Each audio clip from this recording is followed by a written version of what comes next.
Yo, yo, yo. Welcome back to the channel, fam. If you're here, you already know what that means. We're deep in Washington Commanders offseason, and these streets are hot. No games, no Sunday kickoffs, but there is more drama, more moves, and more huge decisions going down right now than in any random week of the regular season. Free agency is right around the corner. The NFL Combine is dropping news every single day. And the Commanders are in conversations that could shape the next 3, 4, 5 years of this franchise. Because listen, this is not some rebuild squad. This is not a team out here tanking. This is the team that was one game away from the Super Bowl last year. And yeah, 2025 hurt. It was a year full of injuries and straight up nightmares, but the core is still there. Jaden Daniels is still there, and whatever happens over these next few weeks is going to decide whether in 2026 this squad is a real contender or just sitting around waiting again.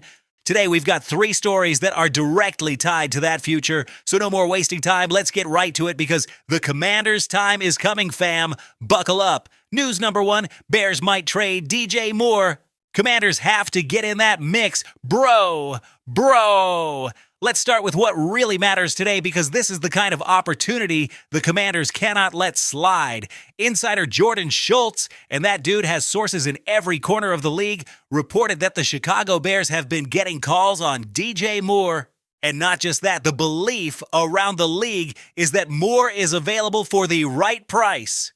There's more than $23 million in guaranteed money for 2026 on the deal. And the Bears are listening. This, fam, is not some random Twitter rumor. This is real offseason movement. Now, before anybody gets too hyped or jumps in with, hold up, don't they already have Odunze and Burton?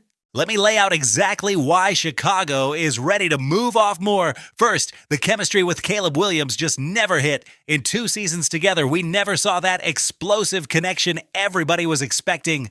Moore had the best year of his career back in 2023 with Justin Fields over 1,300 yards playing with a quarterback who ran, extended plays, and created chaos, and that play style is just not what Williams brings to the table.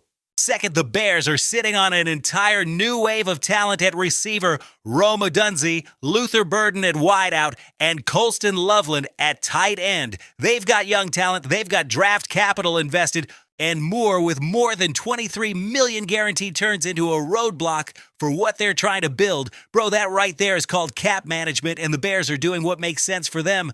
So why do the Commanders need to be all over this with everything they already have? Listen close. Deebo Samuel is a free agent. If Deebo walks, and with this market, it is very likely that happens, Washington is left with Terry McLaurin and basically nobody proven in that receiver room. That is a huge problem for Jaden Daniels. This quarterback, who is a rookie, was right in the MVP conversation and dragged this team all the way to the NFC title game, deserves real weapons. This offense cannot be McLaurin and vibes. That is how you lose. DJ Moore is 28. That is prime years. We're talking about a number 2 receiver with number 1 upside when paired with the right quarterback. And here's the part that has me buzzing, fam. Jaden Daniels is that right quarterback for Moore. Why? Because Daniels extends plays. Because Daniels has that mobility and that extra time in the pocket that lets receivers shake loose on secondary routes. That is exactly what made Moore blow up with Fields. The quarterback's ability to buy time. Daniels is even better at that than Fields. The chemistry potential here is real. Let's talk ball for a second. What Moore brings on the field. This is a versatile route runner, can line up in the slot, line up outside, work the short game, the intermediate game, and has enough juice to be a threat in the vertical game. In an offense with new OC, David Blau, coming in with a spacing and mismatch-driven philosophy, having Moore as a legit second option next to McLaurin creates nightmare decisions for any defensive coordinator. Who gets your top corner? Who are you leaving on an island in man coverage? Bro, that right there is a luxury, and the Commanders need that desperately.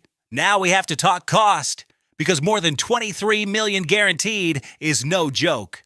Chicago is going to want draft capital, probably a second or third rounder, plus a team willing to absorb that contract. And this is where it gets interesting. The Commanders have picks, they have cap space coming open, and they have a GM in Adam Peters who has already shown there is no fear in pulling the trigger when the right player pops up. Should they pay that price? Honest answer, as long as it does not involve a first. Absolutely yes. A second rounder for DJ Moore in his prime, paired with Jaden Daniels inside a wide open modern offense. That is a steal, fam. And look at the bigger context that makes this even more urgent. A.J. Brown in Philly. ESPN reported this week that the tone from Howie Roseman on Brown has shifted. It is no longer a hard no on a trade. Now it is, we are listening. If Brown actually hits the trade block, the price on every elite wide receiver in the league shoots up overnight. Brown's cap hit before the 1st of June is $40 million. That is a non-starter for a bunch of teams, but just the possibility moves the market and changes how every front office values top receivers. If Washington is going to strike for a wideout, the window to do it at a reasonable price is right now, before A.J. Brown resets everything. And it is not just Washington in this thing. The Bills are sniffing around. The Broncos, too. Josh Allen badly needs help. Khalil Shakir cannot carry that room solo. And Buffalo is a contender that never hesitates to pay up for wide receiver talent.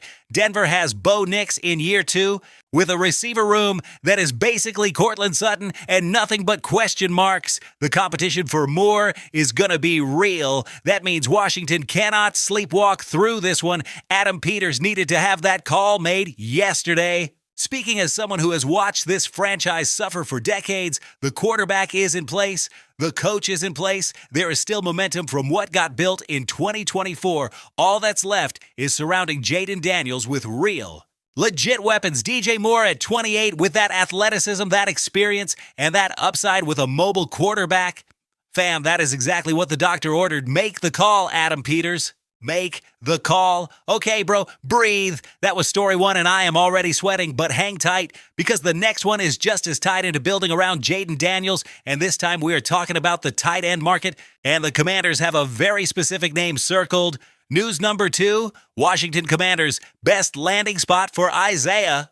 Likely the 15-touchdown tight end. Listen, if there is one thing the Commanders need besides a legit wideout, it is a tight end who can be that middle-of-the-field weapon for Jaden Daniels. Zach Ertz is not coming back. Free agent, older, production falling off. There is just no reason to run that back. So the question is, who fills that void? And according to ESPN's Matt Bowen, who broke down the best fits on the market, the number 1 name for Washington is Isaiah Likely from the Baltimore Ravens. And bro, the second I saw that breakdown, I was like, this makes too much sense. Let me walk through why Likely in Washington is not just a good idea. It is one of those moves that feels obvious once you really see it. Isaiah Likely has racked up 15 receiving touchdowns in a career. 15 for a tight end. That tells you everything you need to know about red zone instincts, how to work in tight spaces, and the willingness to go fight for the ball when it matters. This is not a block-first player. This is a receiver-first tight end, exactly the prototype modern offenses want when they have a drop-back, extending hybrid quarterback like Jaden Daniels. Tactically, this is where it really pops. In David Blau's offense, new Washington OC for 2026, spacing and mismatches are everything. The entire idea is to force defenses into bad choices, throw a linebacker on Likely. He cooks that in routes. Roll a safety down, same deal. Likely has enough speed and route running polish to burn those one-on-one matchups. And when defenses are already dealing with McLaurin and potentially DJ Moore, if that trade happens, tying up the outside corners, now your tight end is isolated in the slot or up the seam, and in those spots, Likely is dangerous. Last year in Baltimore, Likely had 27 catches for 301 yards and 1 touchdown. Those numbers might sound light, but the context matters. The Ravens already have Mark Andrews as tight end 1. Mark Andrews, perennial All-Pro, Likely has never been the featured option, always the complement. The second or third read in that system. Drop Likely into Washington as the primary tight end, with the kind of targets Daniels would funnel that way, and those numbers jump. We're talking about realistic upside in the 50 to 60 catch range, 600 plus yards, and 6 to 8 touchdowns in a system that makes Likely the main move tight end. And there's something else Bowen pointed out that is huge. Likely is a true move player in the formation. That means no locking into one spot. You motion that player everywhere. Slot, backfield, H-back, split out wide on the boundary. That kind of versatility creates pre-snap confusion for defenses and gives Daniels fast answers in progressions. For a young quarterback basically heading into a second real season because 2025 was basically wiped out by injuries, having that middle-of-the-field safety blanket is invaluable for growth and confidence. Culture-wise, it fits too, and that matters. Likely comes out of Baltimore, high-standard organization, real winning culture, strong development program. That is not a player coming from some losing chaotic setup. That is someone who has been in a serious competitive environment and learned how to play real football. That translates a player with 15 career scores who understands red zone football, who stayed patient as tight end 2 behind Andrews without drama. That kind of character fits exactly what Dan Quinn is trying to build in that Washington locker room. The likely price tag in free agency is going to be interesting. This is not Mark Andrews or Sam Laporta money. This sits in that mid-tier contract range that should be totally manageable for Washington. Think in the 10 to 14 million per year range. Numbers that, in the current tight end market, are perfectly reasonable for a player with that ceiling. Adam Peters can lock in likely without blowing up all the cap flexibility needed for the rest of the offseason plan. Step back and look at the full picture. Fam, Daniels in the middle. McLaurin on one side, potentially DJ Moore on the other, Isaiah likely in the slot or running seams. A Blau offense built around creating mismatches at every level of the field. Bro.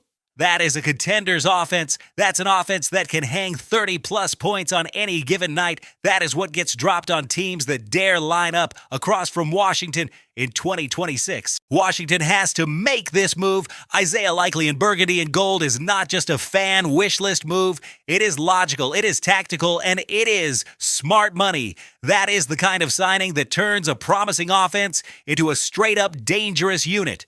Sign likely, load up around Jaden Daniels, and once that is done, let everybody come see what this looks like. Okay, fam, let's switch up the energy for a minute because story number 3 today is, how do we even call it? Just plain weird. It is one of those, wait, what did I just read?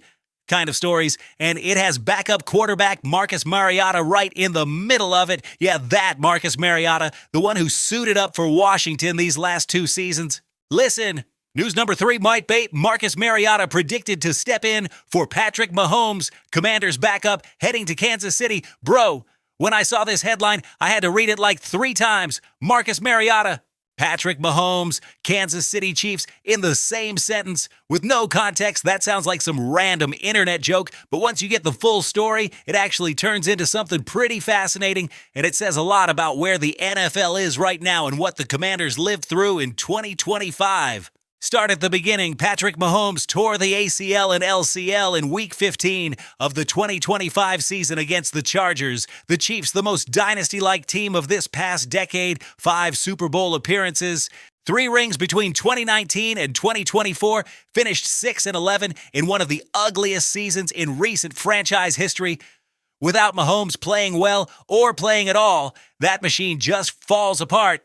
And now, while Mahomes grinds to get back for Week 1 of 2026, Kansas City needs a legit backup who can keep the ship upright while their franchise quarterback gets all the way back. And according to ESPN's Seth Walder, the best name for that job is Marcus Mariota. Yes, fam, our Marcus, the one who went 2-6 as Washington's starter last year, that Marcus Mariota. Now, before anybody starts clowning, and look, it is understandable the logic actually holds up. Walter's whole point is that the Chiefs are not looking for another star. They need somebody reliable who will not wreck what is there, who can hover around 500 ball while Mahomes finishes his comeback. In that very specific lane, Mariota makes sense. Veteran, more than a decade in the league, can read defenses, not going to be heroic, but not a full-on disaster either. That is exactly what Kansas City needs as a placeholder. Let's be real about Mariota because respect is deserved, even if the stats are not superstar level. Went 2nd overall in the 2015 draft right after Jameis Winston had a solid early run with the Titans before injuries turned that career into a journeyman path.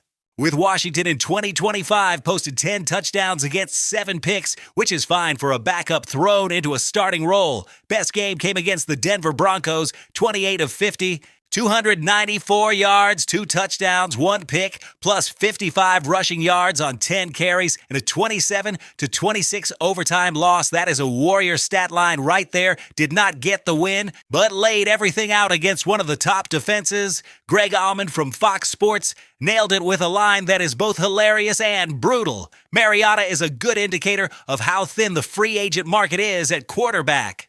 That is cold, but it is not wrong.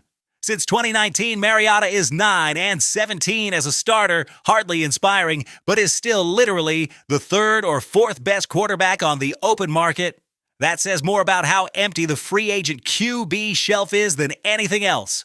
From a Washington perspective, this has a weird little nostalgia twist. Mariota spent 2 seasons in D.C. on one-year deals, $6 million in 2024, $8 million in 2025. Never a star, but always professional, served as a solid vet presence for Jaden Daniels, someone in the room who could help with film, prep, and handling the league.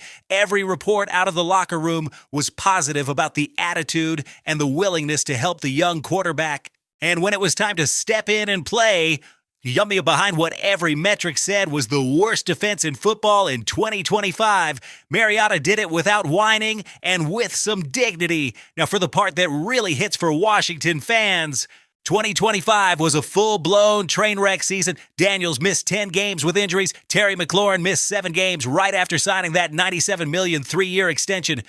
The defense was dead last in the league. The team finished 5-12. That is as hard a fall as you can have after a NFC championship run the year before. But, and this matters, none of that was about the core not being good enough. It was injuries, it was crazy bad luck, horrible timing across the board. Mariota possibly heading to Kansas City is not some giant loss for the Commanders. Everybody pretty much knew that chapter was closed.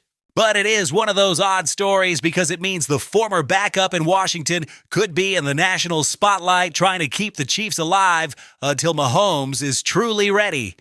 And there is something weirdly poetic about that. Bro, imagine Mariota stacking a couple wins in KC. People are not going to know what to do with that narrative. From the Chiefs side, the team that used to give everybody nightmares during the Mahomes peak, watching them lean on Marcus Mariota just to survive in 2026 is satisfying in a way that probably should not be said out loud as a fan. But here we are, Kansas City just lived through its pain year in 2025, and if Mahomes is not 100% ready for week 1, they are staring at another rough road with or without Mariota. Zoom out to the whole quarterback market, and it just reinforces something that should make Washington fans feel pretty damn good. Jaden Daniels is in the building.